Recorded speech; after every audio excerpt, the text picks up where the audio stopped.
Welcome to The Fully Mindful, where we explore what it means to live with intention, creativity, authenticity, and connection.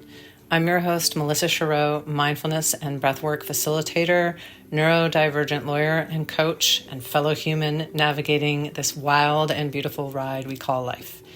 On this podcast, we dive deep with interviews featuring inspiring guests, share solo mini episodes packed with guided mindfulness practices to help you center and thrive, and mix things up with tangents and sidebars, where my friend and fellow podcaster Debbie Harrell from the New World Normal joins me for some real, random, and meaningful conversations. So if you're ready to pause, reflect, and expand, you're in the right place. Let's get fully mindful. The more responsibility you take, the easier life gets. Absolute freedom requires absolute responsibility. So to the degree you're willing to take responsibility of and for your life and the things in it and how you show up in it, and as pretty much as possible, the more freedom you have in your life. This is why it's called the victim trap. You're trapped because you take no responsibility for anything. Hey y'all, you are going to want to grab a cup of coffee or tea and listen to this deeply fascinating conversation with Andrew Daniel, who is a leader in personal healing. He knows his work. He has done this work. He is dedicated wholly to the work of healing the self. And he's author of recently his book, Awaken to Your True Self, Why You're Still Stuck and How to Break Through. You really don't want to miss this. He did not always have it together. In fact, like many of us, he leapt from one self-help practice to another, searching for the answer that would solve it all. You know how it goes. It was a lot of work, the searching that he did. And even though he learned a tremendous amount and was even quite externally successful, even developing products used by Fortune 100 companies, and some of what he learned was actually very helpful. But he still ended up, like so many of us, in the same spot, stuck. But his questions didn't go unanswered. He developed an extraordinary path for getting us all unstuck, or as he calls it in the book, Awaken to Your True Self, the stucky story. So this stucky story is precisely what keeps us in the same place and keeps us buying the illusion, feeling like imposters in our own lives and careers, and might even be responsible for perpetuating perfectionism and addictive behaviors. Anyway, this conversation, we dive deep into his philosophy, including how spirituality impacts our journey to get unstuck, how we need to stop fixing everything, instead start realizing fully that we are not broken and we are meant to live a fully and integrated life. We talk about solutions, we talk about practical steps we can take, and yeah, we even talk about, and this part you're definitely not going to want to miss, this groundbreaking work he's doing at the Center for Cinesomatic Development, where he leads cinesomatics, which is the healing technology he developed. He uses video and somatics to do really deep work, integrating embodiment, spirituality, shadow work, symbols, archetypes, trauma therapy, you name it. So settle in for this really fascinating conversation with Andrew Daniel. Hello, everyone. This is Melissa with The Fully Mindful, and I'm excited to have with me here today Andrew Daniel. He is an award-winning and best-selling author and director at the Center for Cinematic Development, which we're going to find out about. His cinesomatics workshops lead the field in video movement diagnostics and advanced intuition development. Doesn't that sound intriguing? Integrating approaches from embodiment, shadow work, therapy, and spirituality. His book, Awaken to Your True Self, is a Gold Nautilus Book Awards recipient. In his early career, Andrew coded a particle and physics engine by the age of 18, used by top Fortune 100 companies in over the 7 years of his software business. His first teaching work, Holistic Sex by Mind Valley, provided the world with a new paradigm that bridged the divide between sexuality, spirituality, and the sexes. Andrew is also an advisor for the Alan Watts organization. So welcome to The Fully Mindful. Andrew, how are you? Good. How are you, Melissa? Great. It's so great to have you here. been a little bit of a journey to get you here. And as we were just talking about before we got started, I've read, well, I'll be completely honest with the audience, most of your book, and it's phenomenal. And I can't wait to talk about it. So to get us started, though, I think listeners would be interested in how you got to the point where you were able to write something called Awaken to Your True Self. Yeah. How'd you get here? Yeah. Well, the original sort of working title was reorganized a bit. It was called Why You're Still Stuck. And then that eventually, after a few years, turned into the huge book and what it is today.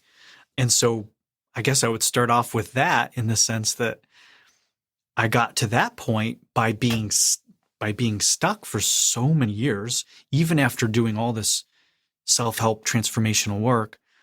And through all of the things that I talk about in the book were the things that helped me get unstuck and break through and awaken to a self that was beyond a persona, an image, my ego suffering, and really start showing up in the world in a way that I was really trying to do through all of the work I was doing before, but from a completely different way, a way to show up in the world bottom up rather than top down.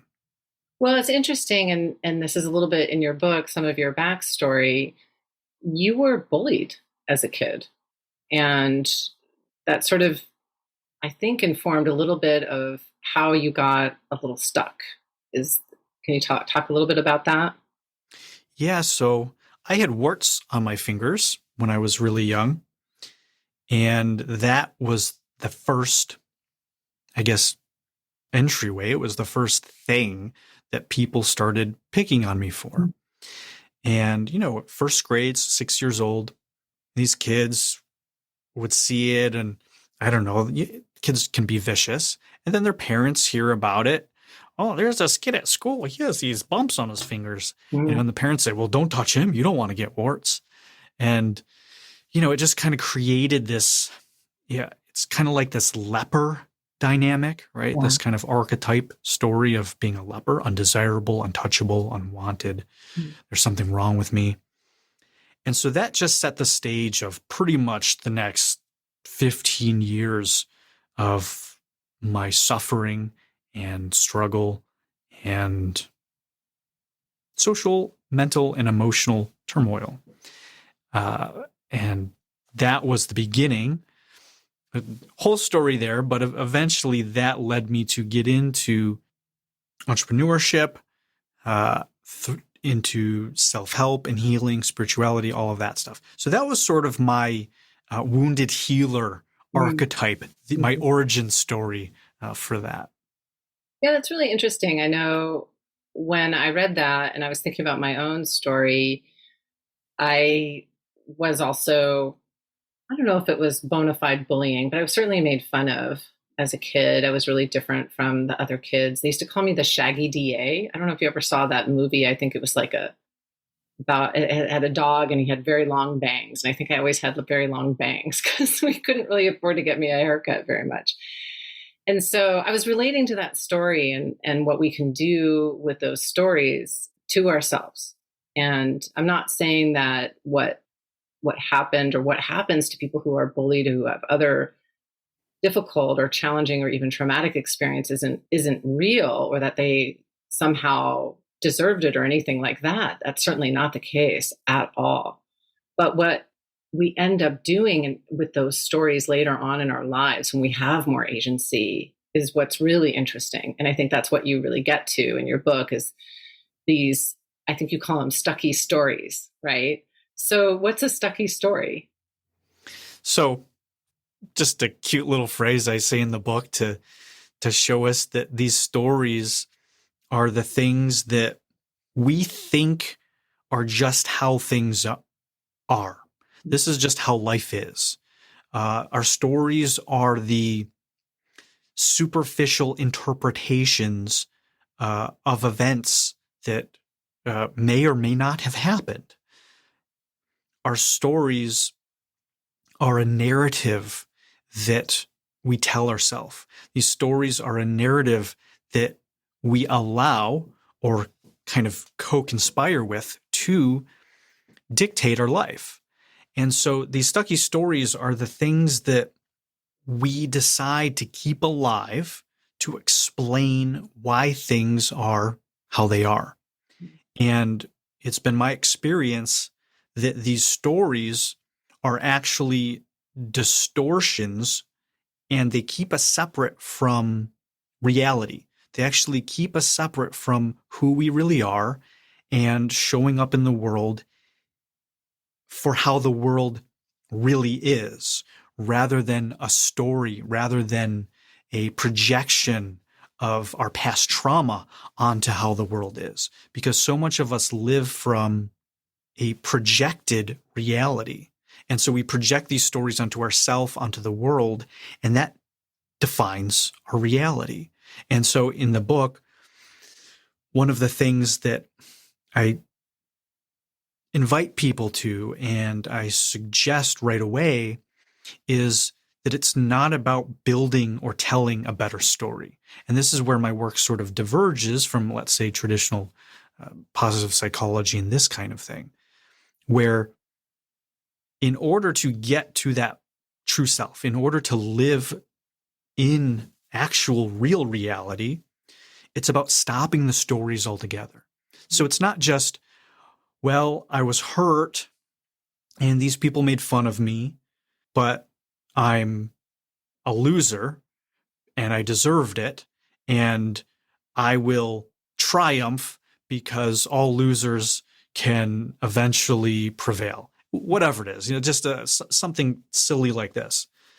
And instead of just taking that pain and that story, building on top of it, making it sound better and good, what we want to do is stop it altogether. Stop the story of being a loser, stopping the story of revenge, of all of those things that are actually prolonging our suffering rather than healing it and moving on in the world. And so that's what I did so much of my life. And you said it greatly about later in life when we have more agency. When I was young, I was choosing to be a victim, but I didn't know it. Now, people did stuff to me I had no control over, so I was a victim, but I latched on to that. I started to identify with it. I started to feel sorry for myself. I started to want to get pity from other people. I started to get off on poor me. And so that's when things really go astray. Let's take a quick break. Hey everybody, this is Melissa with The Fully Mindful. It's the new year, and I bet you're feeling the need to unlock your full potential and embrace empowerment, or maybe something completely different. Well, I'm excited to offer a new program with one-on-one breathwork and coaching sessions. We'll embark on a truly transformative journey of self-discovery, combining conscious, connected breathwork and embodiment coaching, and more. So contact me, Melissa, at The Fully Mindful, for your transformative session today. Yeah, I mean, it's interesting because I think you're spot on in your observation that, most of positive psychology and a lot of other modalities suggest, well, we can just reframe the story. They're not talking about, getting rid of the story altogether. They just want to reframe it. Let's cast it in a better light. Let's make the story turn out, to some sort of fairy tale ending. And what you're suggesting is actually fairly radical, because you're saying, no, we're not reframing the story. We're getting rid of the story, because the story is what's keeping you from reality, which is what is causing your suffering. So can you speak a little bit more about how the story is what's keeping us in suffering? Yeah, great question. The story keeps us in suffering because it's not real. And when you're not in the now, which means you're not in the present moment, which means you're not in reality, because reality isn't the past and it's not the future. It's now and here. And when we tell these stories and we get addicted to these stories and we use these stories to justify why we have the results we have in our life, that keeps us in suffering because A, the story's not real, so we don't have access to reality when we're perceiving reality through the lens of the story. So it's like, all right, you had crap colored glasses on now. Positive psychology will put rose colored glasses over it. Well, now you got poop and rose colored glasses that you're seeing the world through. And yeah, it's going to be better than wallowing in your misery and being depressed, but it's never going to realize peace, because that peace doesn't arrive from fixing a lie. And that's what these stories are. These stories are not true. We tell ourselves, oh, we're broken, we're not enough, there's something wrong with us. And then we go out and try to reframe it, to cast it in the light, to create a better story, to write a better narrative. The problem is, the more that we fix, the more that we improve upon the lie, the more we validate its existence. And so the thing that I'm suggesting that is more radical is that it's the lie. It's the idea that there's something wrong with you to begin with, these stories. Those are the things to let go of. And by doing that, by subtracting rather than adding on, that's how you get closer to yourself rather than further away from yourself. Because if you add on all this positivity, better and better, improve, you're actually getting further away from who you really are. You're adding on more layers of distortion. They're positive now, right? They're happier. They're maybe more functional layers of distortion, but they're still distortion. And that eventually is really going to prolong the suffering. And so when we are in this fantasy world of reframing into positive lights and to creating all these layers of distortion, sometimes we don't even realize that we're suffering. But when you are doing things that validate a lie, that you're inherently broken, it can only ultimately cause suffering in the big picture. Well, that's fascinating. I think it was Arthur C. Brooks who was writing in his most recent book, which the name escapes me, but it's basically about living the second half of one's life. And he was talking about going to an Asian country and going to an art gallery there. And he had the person who was leading him around. And they talked about the difference between Eastern art philosophy and Western art philosophy. And so in Western art, we have a blank canvas. We keep adding paint. We add and we add and we add until we have something. And apparently the Eastern philosophy is more like, no, the thing is already there, and you take away and you take away and you take away, and then you get to the essence. And that's kind of like a metaphor for what I hear you saying, is instead of like adding all this stuff on top of everything and you can't see anything anymore, you're taking away the stuff to get at the essence of what has always been there and is perfect, is not broken, is exactly the way that it was supposed to be. I love that. So what are some of our stucky stories? You've already mentioned a few, like I'm not enough, I'm a loser, I will never get anywhere in my life. Like, what are some of the most popular stories that we popular? Well, I'll answer it a little differently. There's these 3 or 4 what I call like the fundamental stories, the fundamental lies that we tell ourselves, right? We're not enough. There's something wrong with us. We don't have everything that we need, right? These are the basic ones, that we're broken somehow, right? There's something wrong with us, that we're not enough, right? There's just we have to perform. We have to do something. We have to become more. And then the third one is that we don't already have what we need. And so that leads to seeking outside of ourselves in all the various ways. And so I've found that, I mean, even with that, the basic, like if you could even drill it down to the one, is that there's something wrong, that just inherently you're not enough. You're missing something. Something's broken. There's just inherently something that is malfunctioning, that you're inherent. It's kind of like original sin. It's like this idea of original sin in a different way, that there's just inherently something wrong.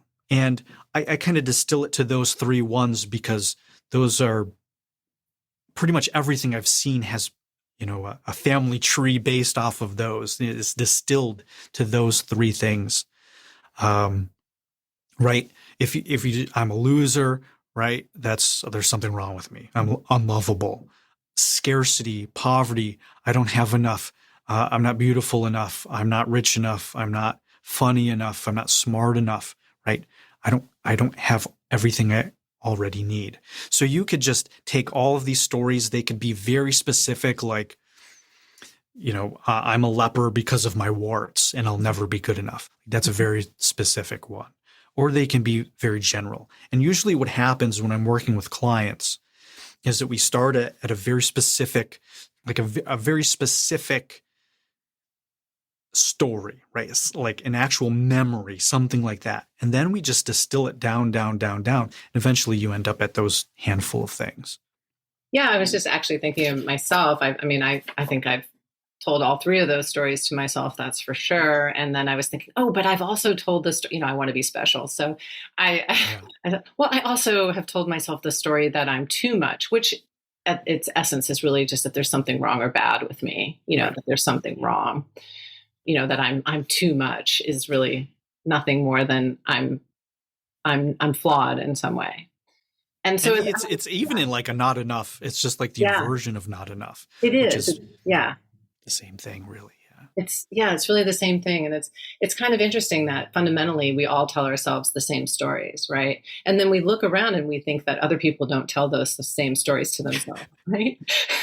Like somehow they've figured out the magic code and they have never told those stories to themselves and they will never tell those stories to themselves. And they must think that they are made of rainbows and unicorns. But in reality, that's not true.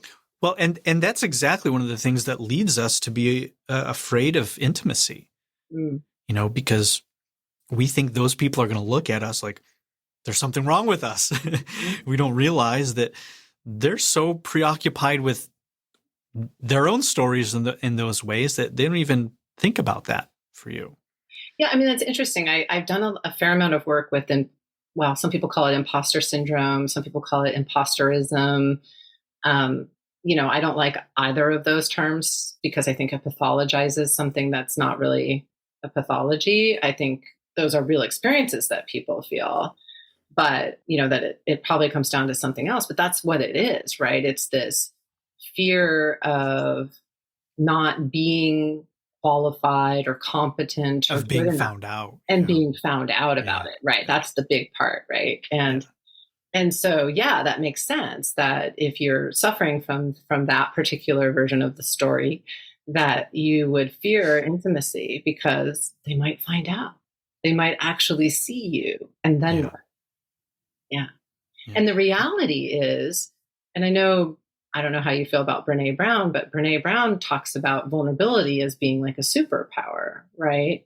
That essentially by being vulnerable, by being honest, that's when we actually connect with another human being. Yeah. Intimacy demands vulnerability. You cannot have intimacy without vulnerability. And wait, say that one more time. I think that needs to be repeated. Intimacy demands vulnerability. You cannot be intimate without vulnerability because vulnerability means you're exposed, you're open, you're letting people in. And that's how you can have intimacy. Intimacy is letting people in to see you and you seeing them. But in order to see them, inside of them, you have to let them see inside of you. And it requires vulnerability. And there's, people that are like, well, I want intimacy, but I'm not willing to be vulnerable. Well, you just can't. Like it's like you want to find a way to do it. And that's what the ego does. The ego tries to find a way, to do vulnerability, to get on Instagram and say, hey guys, let me show you my vulnerability today, which Yeah. is completely not, right? That's just a complete scam, an illusion. It actually requires a real willingness to be rejected, to be hurt, to be seen, and it's not just the shadows that we're afraid of being seen, but even the light, even the wonderful things about us. And yeah, intimacy it's really neat because in the cinesomatic work, all of these concepts, we learn all these maybe spiritual teachings or things from other writers and this and that. Well, in this work, I actually see what it looks like in someone's body when they are not willing to be vulnerable, when they shut the intimacy down. And I can feel them. I can feel them either being open or not. And it's just incredible because it takes all of this theoretical knowledge and all the stuff in the book that I talk about. I didn't get this stuff by reading 500 other people's books.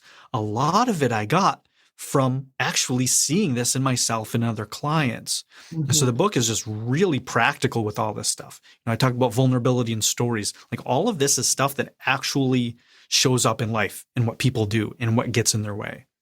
Yeah. And so I was going to talk about cinesomatics in a little bit, but I think this is perfect time to bring it up because some people might be like, what in the wide world is cinesomatics? So what is it? Yeah. So cinesomatics is you could call it a modality of sorts that uses video and movement to help people see the subconscious stories that we were talking about, the mythologies, which are like overarching archetypical stories that run us, archetypes, the blocks, all of the shadow material. So cinesomatics, basically what we do is we record people moving, doing things in the body, in the physical body. And then we play that video back. And so they get to see themselves doing these movements. And while we're doing that, as a facilitator, I'm there in my body, in feeling, not in my head with a checklist, but in my body, feeling them from this subconscious symbolic level. And I'm reflecting back to them what I see. I'm giving feedback. I'm not giving advice. I'm not giving my opinion. I'm not saying should or shouldn't, right or wrong, good or bad. I'm acting like a still pond, like a mirror, and just reflecting back what I see. And they also get to see that on video for themselves. So it's not just listening to a guru or a therapist and you just have to, trust whatever they might be saying.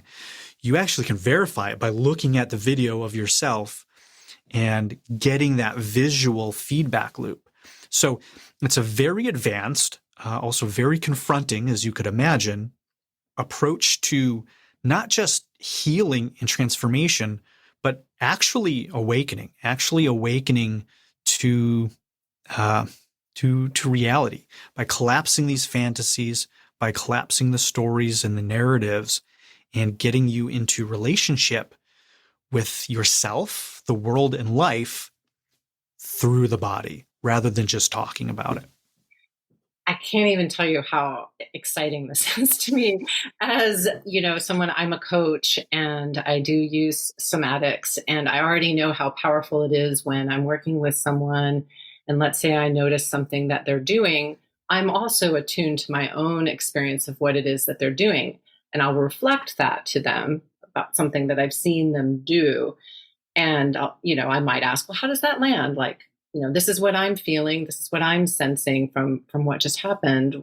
What's that about? Or, whatever the question might be. And it is always a very informative to the person I'm working with experience. And so I can only imagine what it's like when you're there in the moment and you have the video and you have a willing person who's signed up all the way for this, right? It's not for the faint of heart in that way, I guess, right? You have to be really willing to see some stuff. And how exciting that is, because we do learn so much from, I know the mind is part of the body, but we as a society and I am part of society. Yeah. From the neck down, I mean, we're from the neck up. I mean, Yeah. sometimes I will notice a whole day has gone by and I think, I've just been this floating head. Like I have not paid attention to what my body has told me at all. And our body has so much information about that is Everything. new. Everything. And Everything. Yeah. everything. Even things So we don't think it should have information about. Yeah. it's crazy. I did a coaching session with someone who was coaching me in a somatic way the other day. And I mean, the information that I got from my body was revelatory. I mean, it was like, and it was instantaneous. I mean, it wasn't like, I mean, and nothing wrong with talk therapy. It works for some people, but I've spent years doing that. And then I could have this moment that could have been equivalent for all the understanding that I had in years of Yeah. cognitive behavioral therapy. Yeah. When people come to work with me and in this modality in particular, I basically tell people and we've, had evidence to support this, that it's about a decade of spiritual transformation and healing and therapeutic work in the course of about 6 months. Right. So it's very advanced. It's very accelerated, very confronting and powerful, and it's just life-changing and amazing. But it's because of that, it's very accelerated. It's condensed. It's yeah, it's amazing. I mean, it saved my life. The clients I work with are, they get, I mean, just incredible results. And the thing about it is that it's all there. The revelations that you've had that you just talked about, that was there the whole time. And so developing the skill, because it's not something you can just learn from a book. This process is something that there's an entrainment, there's a purification, there's a healing that you need to do in yourself, or else you can't even see this in other people because of your own filters are going to get in the way of seeing this. Right. But this data, this information that's available to me as a facilitator, it's available to everyone. We just don't have like the eyes to see it. We're just so caught up in our own stuff. Our society doesn't even give us a context. Like this was just literally an invisible world to me until 5 years ago. We just know what, it's just not anywhere. And the glimpses of it that you actually do see, maybe like bioenergetics, Reichian stuff, these kind of very fringe stuff, it's still not accepted at all in the mainstream. And so this, especially because we integrate a major spiritual component to it. It doesn't matter. I work with people of all ethnicities, races, cultures, religions. It doesn't matter because the fundamental teaching is an embodied experience, right? Joy, beauty, connection with the divine, love, giving, receiving, being open, masculine, feminine, generosity, abundance. This is all universal experiences of the human condition.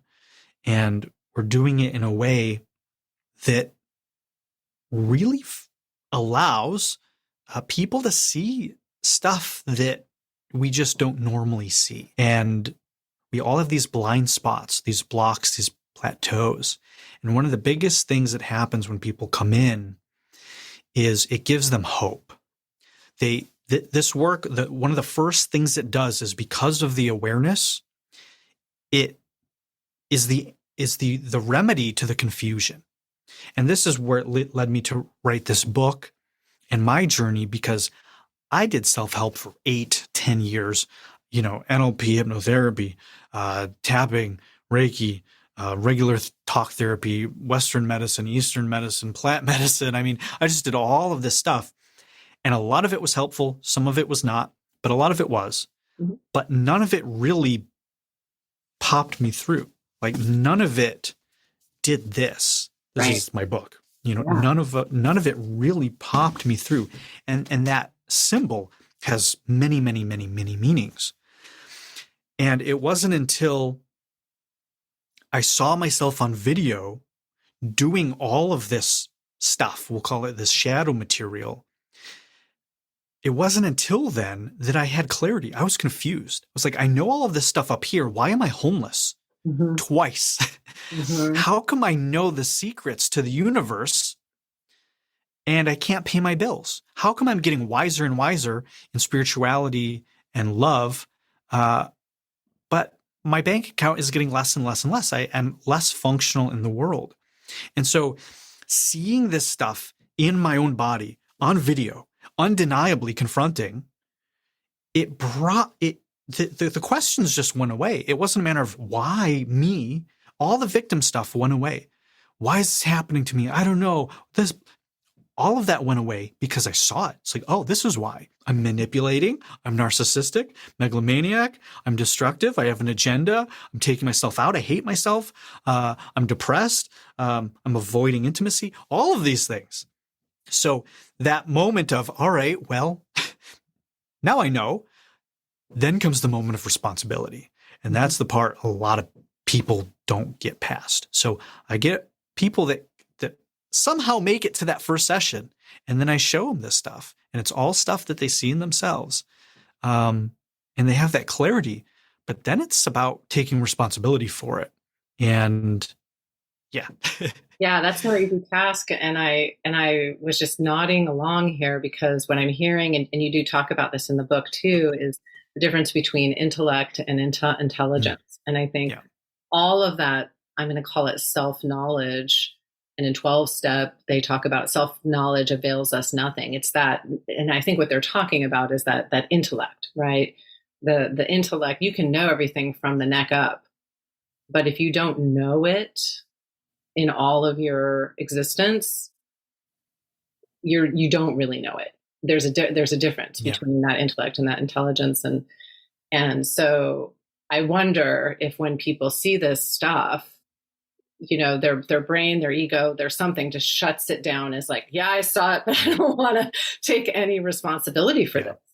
Yeah, it's exactly it. Yeah, and I clarify that in the book and take that to the next place and call it embodiment. Mm-hmm. So you can have the neck up knowledge, but unless it's embodied, it's really only going to have 5-10% of its power. And that's what happened to me. I knew all this stuff in my head from the neck up, but it wasn't embodied. I saw myself move, and it's like, oh my God, this teaching of generosity and joy and love and abundance, I don't look abundant. Yeah, no wonder I have no money. I don't look abundant. I'm shut down and closed off and afraid of the whole world. There's not dollars coming into that person. Mm-hmm. And so, yeah, it's the hardest thing I've ever done. It's the hardest thing almost all of my clients have ever done. And that's after usually decades of doing, transformational work.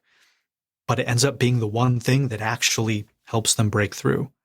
And it's just so beautiful to see. And it saved my life. And yeah, but it's not for the faint of heart. So let's talk about how do we take responsibility, right? So we learn these interesting, I'm going to use the word interesting, truths about ourselves and why we are where we are. And lots of successful people are still, like you said, suffering. So it's not like, because you make $1 million a year and you're married and relatively happy and have wonderful children and all these successes, that doesn't mean that they're not suffering, right? So how do we stop? Well, one of the things that I love, I'm just going to go on a tangent here. Yeah, no, go for it. You have a section in the book about stop fixing, start living. And it's one of my favorite sections because I think so many of us can relate to this. And you've already talked about it.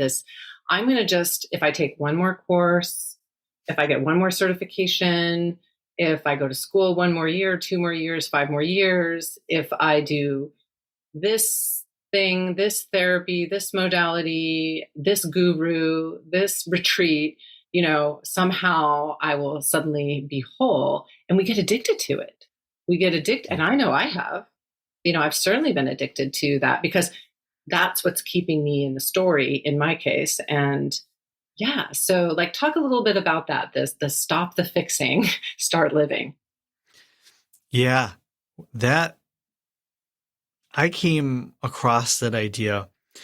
I was doing a form of tapping. It was a certain form of tapping, clearing limiting beliefs, negative emotion kind of things. And I had a notebook like this. A notebook like this. This doesn't have it, but a notebook like that with lists and lists and lists of all my negative emotions and limiting beliefs. And I would just, every day, I would just sit down and, all right, here I go, tap, tap, tap, clear, clear, clear. And it was helpful. I mean, like, it was a really important part of my journey. But I did that for years. And I got to a place where one day I remember it very clearly. I'm sitting there with this list and I was adding to it faster than I was crossing it off. Yeah. And I looked at myself, I'm like, oh my God, I think that eventually I'm going to run out of stuff. I'm going to run out of things and then I'm going to be fixed. And it's not going to happen. This list is never going to end. Because even if I clear all of the stuff from this life, there's all my past life stuff to do. There's all the generational stuff to do. And then that'll be 20 years down the road. And in 20 years, I'll have new traumas and stuff and stories that come up that I have to deal with then. And I looked at this and I was terrified. I was terrified. I'm like, this isn't going to end. Yeah. Even though it's helpful. And so I knew at that moment, this is not going to realize peace. This is helpful. It's healing, but it's not going to realize peace. There's no end to it. And so there was an element of kind of facing the music and also an element of, oh, you know what I think I'm also doing here? I think I'm also avoiding living. Yeah. I think I'm hiding behind this until I feel like I'm enough and ready to go have the relationship, to start that business idea, to go out in the world and do this. I'm waiting until I'm perfectly healed to live a perfect life. And it was just a complete fantasy. I mean, it was such a delusion. And I was addicted to the fixing because I felt like I was broken. And it was like another realization of, oh, the more that I fix myself, the more that it's just validating that same story. Yes. And so that was how I came up with literally that phrase and that idea. It's like, oh, no, stop fixing. Just start living your life. And you get into the ready trap. I call it the ready trap. This trap that you got to be ready and you can't do anything until you're ready. Now, there's certainly an element of being prepared and doing your due diligence and research and developing your skills. If you're wanting to teach people how to make money, but you have never made any money, probably shouldn't do that, right? So you're not ready in that sense. But for most people who get to this book or get to these ideas, they've fallen into that fixing trap. It's not something I would tell somebody who's just starting their journey, has a lot of healing to do. They've been traumatized or abused, who isn't very functional, right? Who's depressed. It's probably helpful for them to not just say, oh, there's nothing wrong with me. I'll just keep doing what I'm doing. Because the people that tend to do that just use it to validate being a jerk or just not doing any work. So people will use that in that position to cop out. So a lot of my advice is not directed to everybody in every situations. It's specifically for people who are at that point encountering that thing. I'll have clients get on, let's say 2 people, very successful, but have completely 2 different ways of going about it. Maybe someone's out of relationship with their feminine and the other person's out of relationship with their masculine. I'm actually going to give them the opposite suggestion because that's what they need in their life to balance that out. So the same with stop fixing and start living. It's really easy to bypass actually having to face ourselves. But if you're in that spot where you're addicted to it and you find out, oh my gosh, I'm using self-help and healing and spirituality to hide out, that's a sign. Yeah, and I think you make that point really well in your book and here as well, which is that you're not saying, and I'm not saying, don't work on yourself. It's just, Yeah. are you, using these self-help modalities in order to avoid actually doing life? Right. Yeah. And the real stuff. Yeah. yeah, that's the real stuff. And the other thing that really resonated for me, I'm giving a lot of information about me, was you wrote I don't remember exactly where it is in the book, but talked about control. If I just control this, if I just control that, everything, if I just control and manage everything perfectly, then everything will be all right. And therefore, if it isn't perfect, then I must not be controlling or managing very well. Right. So there must be then inherently something wrong with me. And that, hopefully viewers, listeners will recognize that that's just, crazy making, right? It's just another avoidance technique, right? Of not being in reality because you have this compulsion to have to change things and control things, right? Yeah, you're terrified of surrendering, which is a vulnerability. The ego wants to come in and control things. I think I say this somewhere too. It's something like when the ego barters control for safety, you're in trouble. The ego says, all right, you give me control and I'll keep you safe. I've never seen that end well. I've never seen more control lead to a better life. Me neither. I've never seen it. And I've tried. Trust me. I have tried to control things and it has never gone well. It has never ended in anything but disaster.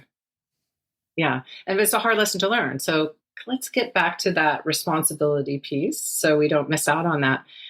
How do people start taking responsibility for once they have these realizations? You've worked with them or they're on their own and working through the book, and they've had these realizations about themselves, and now it's time to take responsibility. Just how do they go about doing that?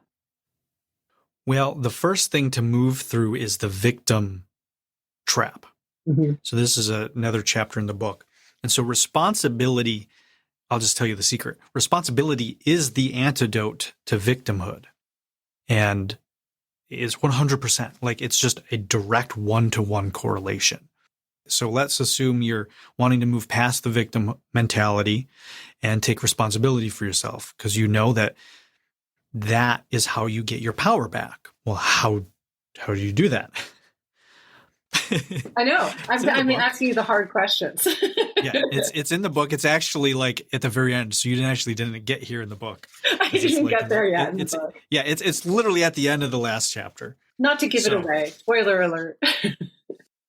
There's two ways that we accept responsibility, through stewardship and reclamation. And so stewardship is essentially taking responsibility for things and of things, right? So you take responsibility of your life and for your life.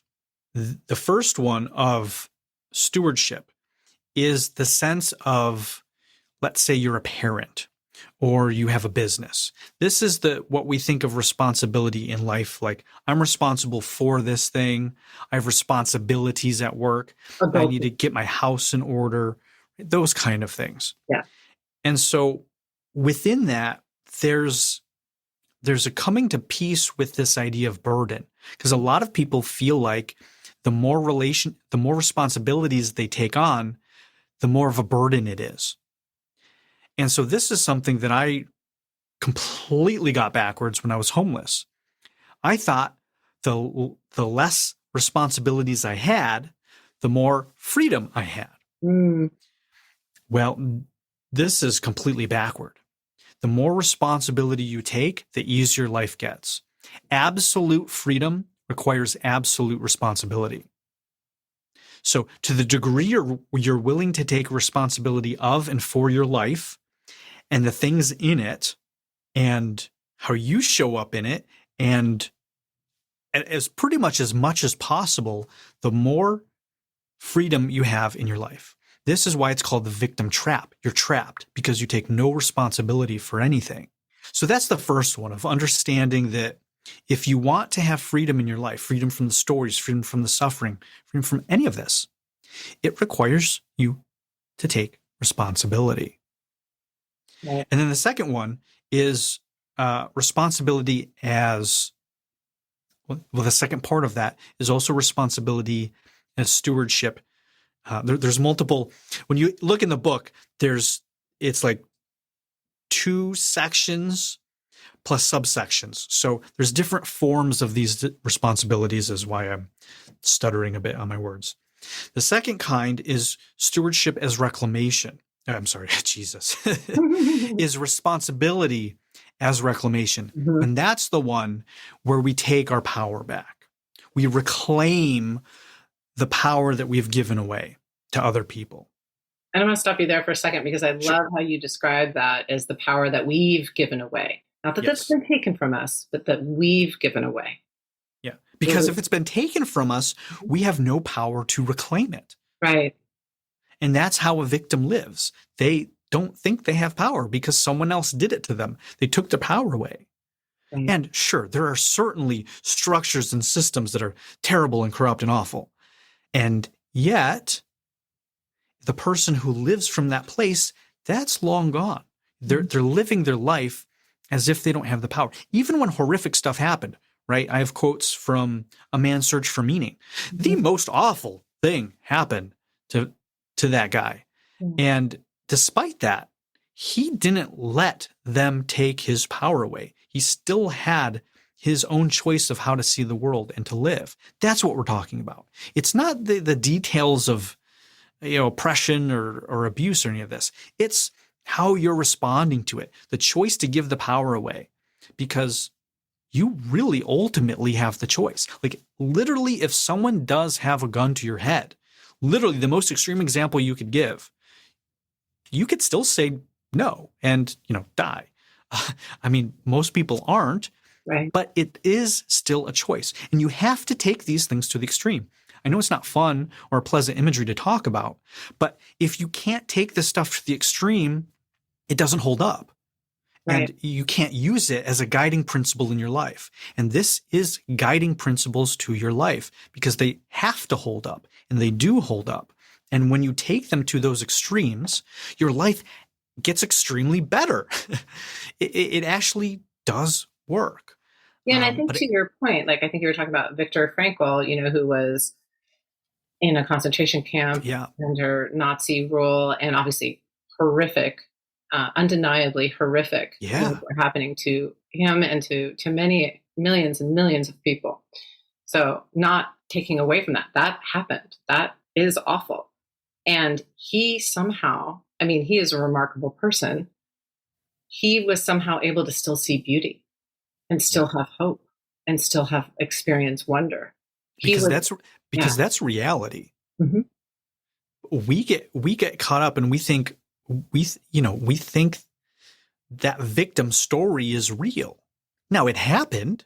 There's an element that yes, it's true with a lowercase t. It's true. But beyond that, there is the beauty, there is the hope, there is the human spirit, there is all of this stuff. And that is always there. And that's what I'm trying to show people, is that that's not superimposed. That's not something you have to find and create. That beauty and spirit, everything that you just said, it's there. Now he may be remarkable in the sense that he was able to find that, but it's available to all of us. And that, because it's there, because that's what it's all about. And so if you can find and take that ownership in any situation, you stay centered. The world can be in chaos. We see these archetypes. We see this archetype with the Buddha in the immovable spot under the Bodhi tree. We see it with Jesus on the cross, right? He wasn't like, oh, poor me. Oh, I'm a victim. Damn Caesar, blah, blah, right? It was, he asked God to forgive them. Right. And so these archetypes, these stories, stories throughout history show us and teach us these examples of how do we actually see the deepest level of reality. So I I kind of tell my clients there's these kind of three layers, these three orders of how people perceive the world. The first is where most people are at. That's the victimhood, the poor me, the government did this, people did this. These are just, you live through life watching reality TV. You just have no idea what's going on. Life happens to you. There's nothing. That's just it. Bye-bye. The second layer is when you start seeing, oh, well, gosh, I'm abusive. I'm doing this. Or, oh, these systems are in place. Wait a minute. I've been lied to my entire life about this. You start waking up. You start realizing you come out of the ignorance. You're like, oh my gosh, look at all this stuff that's wrong with me. Oh man, I'm abusing or codependent or I'm narcissistic, whatever it is. And so that's another layer deep of seeing the truth of what's really happening. And then that third layer is that divine layer. That's where the true self is. That's where you go back to, there's nothing wrong with me. I have everything I need. I'm not broken. I'm enough. I'm lovable. That's where all of that stuff is. That's where he was. That's why it was so remarkable and magnificent, because he, in that instance, in one of the most horrific things in history, he was able to transcend and move through all three of those and arrive at, as much peace as one could in a situation like that. I mean, I think, and so we were talking about sometimes you have a client who comes in and they learn all these things and then you never see them again, right? And this is what they miss, right? Is they miss those next layers. They miss that final arrival in the reality of now, which is that we are complete, that we are whole, that we are just as we are right here in this moment, that there is joy, that there is hope, there is all of that available to us all the time. Yeah. And so, I mean, I guess it saddens me a little bit that people miss out on this, right? That so many of us miss out on it. And I don't think you're trying to say like you're there in every moment of every day, because we're still human, right? I mean, you still have experiences. Well, yeah, if I wasn't, I wouldn't be human, right? Right. You'd be something else entirely. So, I hope that people don't get this idea of like, oh, I do this and then I've transcended all and I never have to worry. I never have to experience any of these human things ever again, right? That's not what you're saying. It's not. Well, I actually say I have a whole chapter in the book called The Spiritual Path is Failing You, where I talk about your humanity is your divinity. Right. And this is where a lot of people, this is where they fall off the boat, or they get stuck on the boat, I guess, actually, on the ferry boat. They think that it's about taking them somewhere else. Mm-hmm. Again, you go back to these teachings, right? It's like the kingdom of heaven is on earth. It's right here. Like everything that you think is out there that you're trying to get and ascend to is here now. And actually, by doing that, you're missing it here. You're actually judging and avoiding this here. And so one of the things I also teach my clients when they get stuck on this, because they think, oh, I'm going to come in and I'll awaken to my true self. I'll have an awakening experience and become lightened, and I never have to feel pain again. I'll always feel bliss. No, that's not what happens. What happens is, yes, you do move past suffering. Yes, there are distinct kind of set points of suffering and non-suffering, right? Yes, well, I've lived my life in suffering and now I'm not in suffering. Well, there's a difference between suffering and having life happen to you and feeling stuff. Mm-hmm. And it's all the stories and distortions and judgments and rejections and avoidances and this kind of denial that creates the suffering. The pain itself, the hurt, the shame, the feeling, the heartbreak, that's not suffering. That's just part of the experience of life.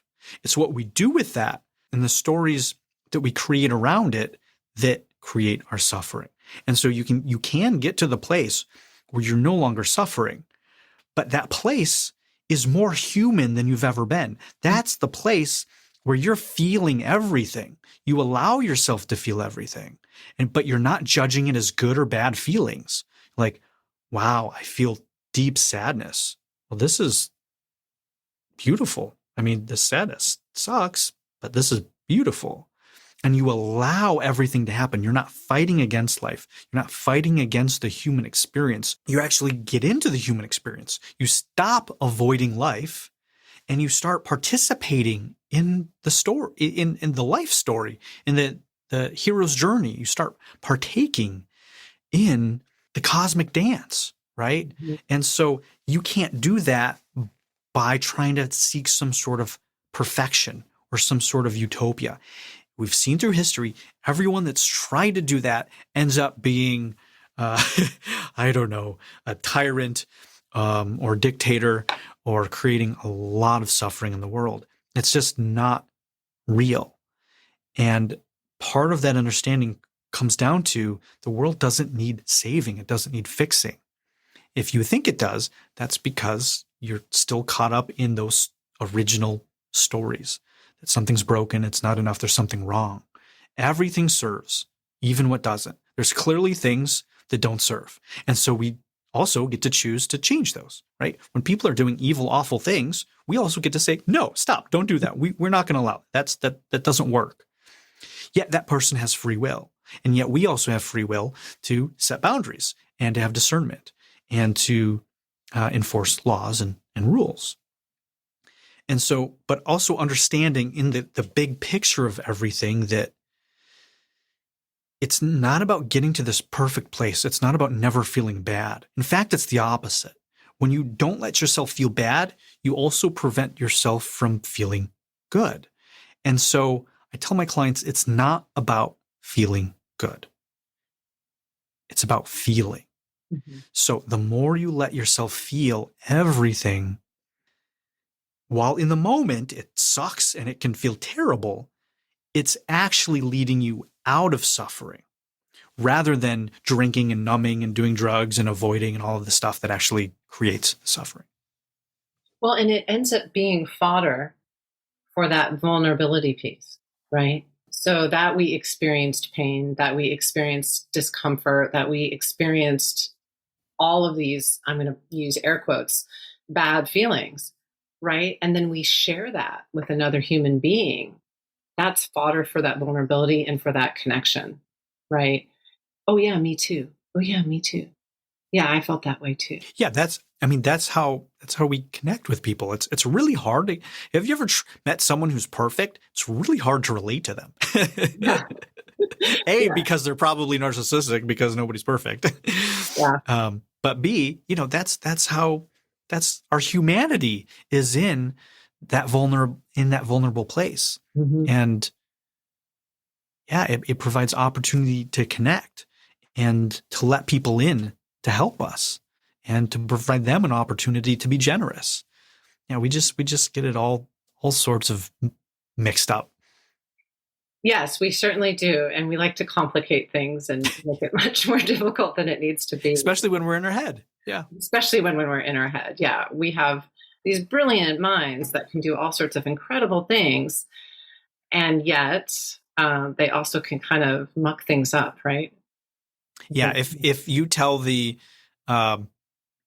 steering wheel to be a combustion engine and you tell the tires to be the radio, because you have some sort of judgment, you're going to have chaos. And that's the same thing with the brain, with the mind. It has its place. It's a wonderful thing, but it's for many of us in our Western culture, it's usurped the intelligence. It's usurped the natural order of operations. The ego has now become the master rather than the servant. And all hell has broken loose. Yeah. And I mean, I don't know what this has to do with anything other than it just came to mind of, that I think, what is it? Some vast majority of our serotonin, the so-called feel-good, I don't know what it is, a feel-good particle, whatever it is. Chemical, yeah. I'm just going to use that word. And it is in our gut. It's not even in our brain. And it's funny because we attribute that to like, oh, our brain is the center of our happiness. Hmm. No. Yeah. Well, Maybe yeah. I not. mean, I think they actually even do talk about the gut, like Hmm. nerve wise, wise. It's like a second brain down there. Yeah. Yeah. Yeah. Yeah. So, I mean, it's just our bodies are amazing and full of wisdom, and, we shouldn't ignore them. Not saying that we should ignore our brains either. They are beautiful. They're a wonderful tool, but Yeah. They, we you need got all of it. they got to work together in the proper way. And for Yeah. most of us, it's flipped. It's flipped. So, okay. So, Awaken Your True Self, which is both an audio book as well as a printed book. And what I love about the audio version is that you read it. And I like that. I like it when authors read their own books. That it just comes across differently to me than when they don't. So, what's next? What do you have next? You're doing cinesomatics. You're working with people. You do workshops. You do all these things to get this work out there in the world and help people come back to their true selves. What could possibly be next? Oh, this is just the beginning. Yeah, good question. Uh, a lot of this is really I'm just getting this stuff out there because it's so unique. Nobody knows about this stuff. It's really cutting edge stuff. It's advanced stuff. So, even when I tell people about it, it has to be a specific audience. But the people that are ready, they find it, they hear it, and it changes their life. Mm-hmm. And so, I mean, I get emails all the time and messages and people reading my book and do sessions. And in one session, it reveals more than years and years of other stuff they've done. Some people are ready to go further and some aren't, and it's okay. It's fine. It's still very helpful. It's like, okay, well, now I know. So getting the cinesomatic work out there is very important. And in the future, I have more books to write. So hopefully by the end of this year, I'll have another book called Reclamation of Allowing Out, which expands upon the concepts in the avoidance of life chapter. And I have at least about 20 more books over the next decade to write. So a lot more books that go into different concepts or deeper concepts of the book. That's in the immediate future. I'll also be creating more content because I wanted to have an established book. I want people to read it. And I've a couple people messaged me saying they're doing study groups. So people are getting together and studying this work themselves, which is amazing. So getting this book out there, I think it's a great entryway into a whole new way of being in the world. And I actually wrote the book. I'm actually the author. It's not ghostwritten. I wrote it myself, and it's actually written to help people.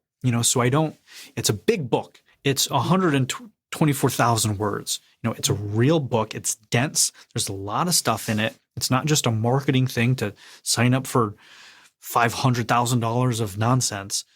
You actually get real value from this book. And for the things that I can't put in a book, and for the things that you just can't learn from a book, that's where I offer some of my work. And I'm very blessed to now in my life be in a position where my private practice is pretty much full for long-term clients. I do still have people coming in for assessments. So throughout this year, I'm going to be moving to more group programs. So that'll be the thing on the horizon. So we can even reach even more people by doing workshops and group programs. Yeah, that's great. And I just want people to know, since I've read most of the book, tried to get through most of it, still have a little bit to go, that while Andrew says that it's dense, and it is, I mean, it's stuff that you don't want to just read it one time through.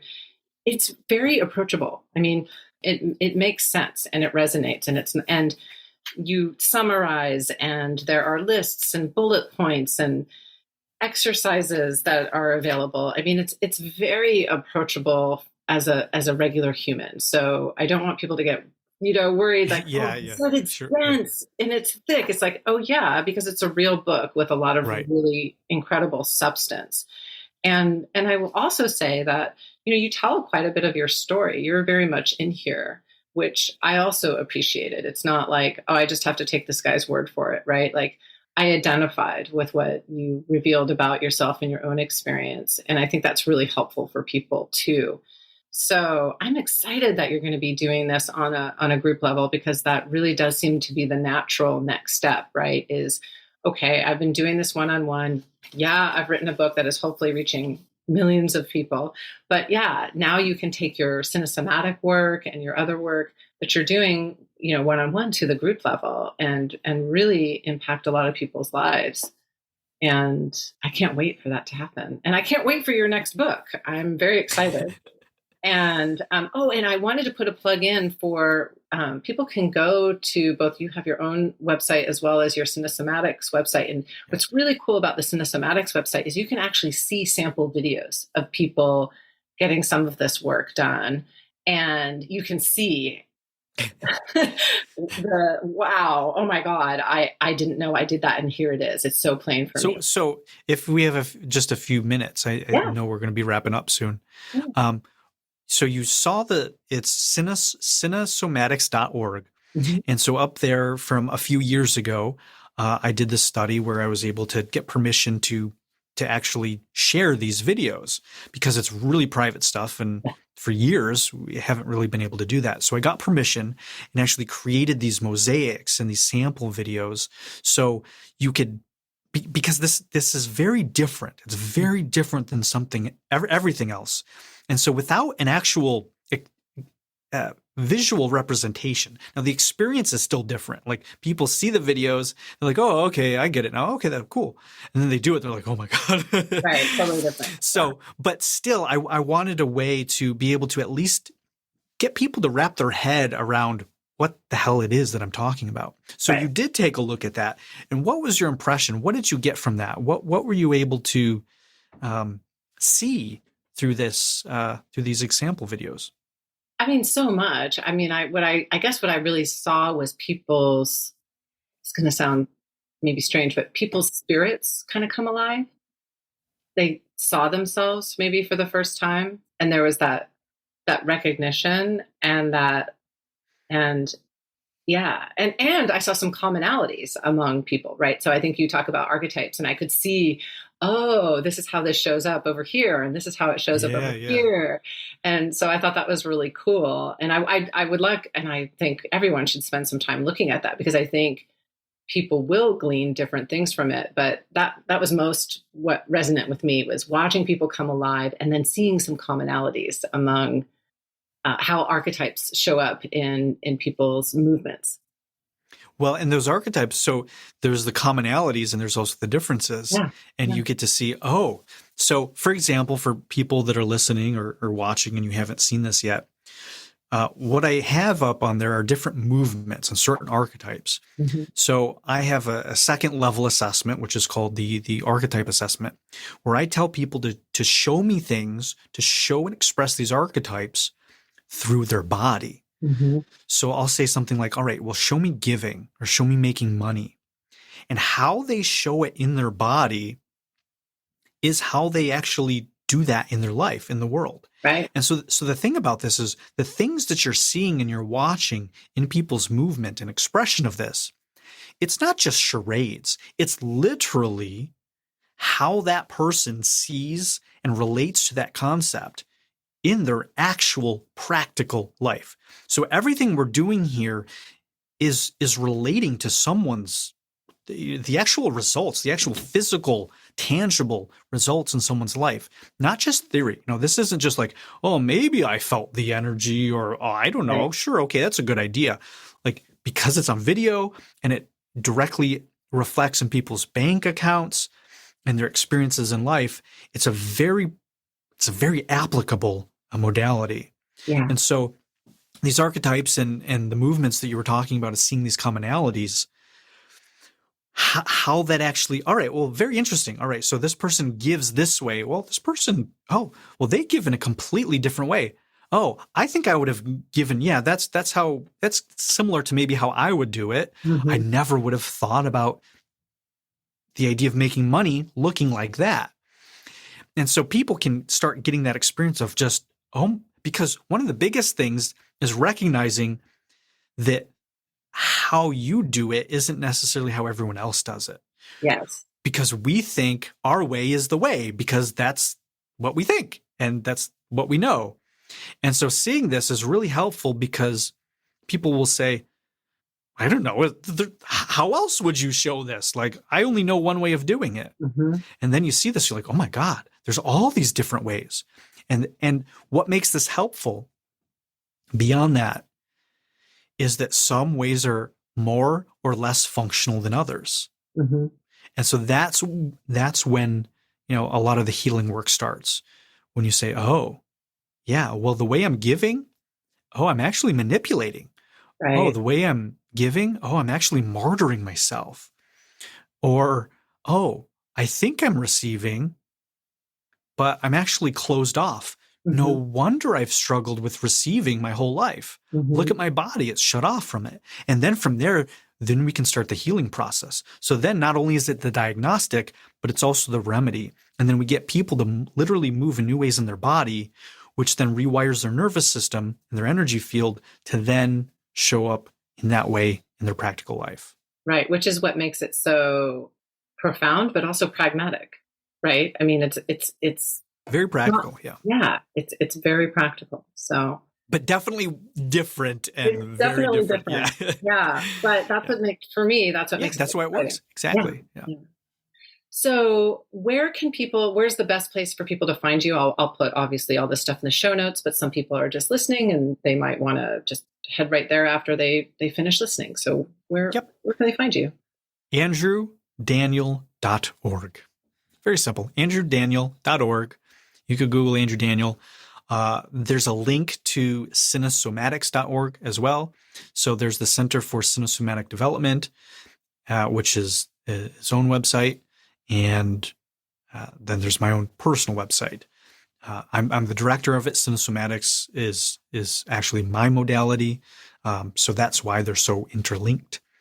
But if you want to find my book and schedule a session and learn more about me and my approach, that's on my website. If you actually want to learn about the modality and philosophy itself, that's over there.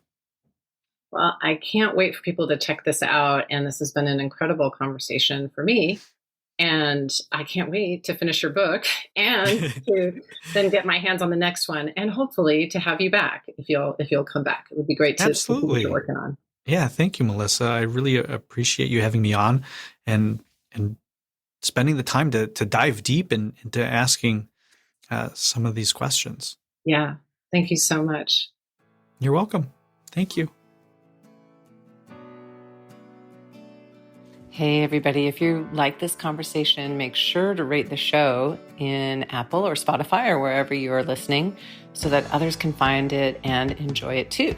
And if you like the show and want to keep hearing great conversations with really interesting people about how they found their purpose, please donate to the show. Go to thefullymindful.com to donate today.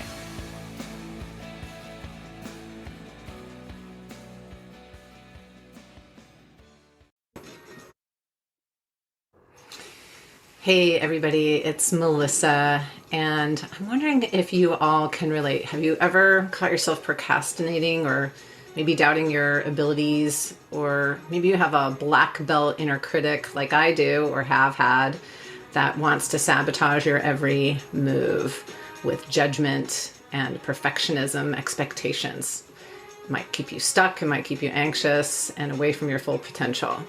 The Positive Intelligence Program, PQ, is a powerful 6-week journey designed to help you quiet those saboteurs, embrace positivity, and find flow in your life. Through daily practices and weekly focuses, we'll work together to build your mental fitness. The PQ app will guide you every step of the way and support you, and you'll be supported either by myself in a one-on-one or in a small group of like-minded individuals where you can share insights and progress. So reach out, contact me at info@thefullymindful.com to find out how we can work together one-on-one or in a small group today.